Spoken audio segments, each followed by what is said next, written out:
Howdy everyone. Today we will be covering aggregate supply. So what is aggregate supply? Well, aggregate supply is the sum of the production of all the firms in the economy.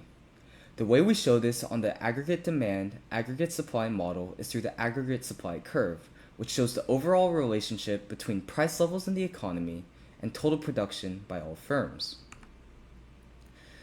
Now the aggregate supply is actually separated into two different curves, one for the short run and one for the long run. These curves are appropriately named the short run aggregate supply curve, or the SRAS, and the long run aggregate supply curve, or the LRAS. Now let's break each individual curve down. The long run aggregate supply curve represents an economy's potential output, only possible during full employment.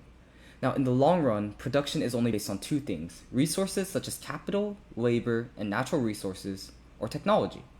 Now, if you look back to our previous lessons, you will realize that these factors are quite similar to PPF, or the production possibility frontier, which is why prices do not affect potential output and therefore do not affect long-run aggregate supply.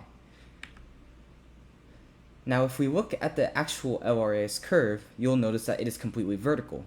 This is because, like previously mentioned, potential output is not affected by the price level. Now, what about short-run aggregate supply curve?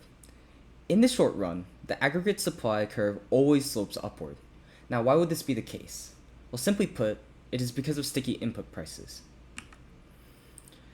Sticky input prices are basically when final goods increase in value more quickly than input prices. For example, because of contracts, which causes firms' revenues to increase as the price of final goods become higher than the input prices in the time it takes to adjust the previously mentioned input prices.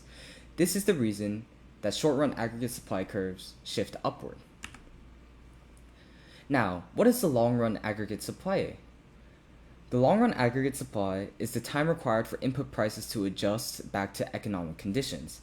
This causes the economy to return to its initial state, which is why price levels do not affect the long-run aggregate supply. On that note, the only thing that can shift the long-run aggregate supply curve are productivity and quantity as the factors of production. Now, something very interesting is that everything that shifts the LRAS curve also shifts the SRAS curve.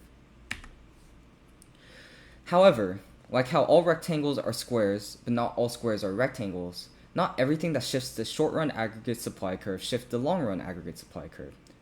For example, changes in inputs shift SRAS, but not LRAS. This is because in the long run, final goods and inputs change the same proportionally.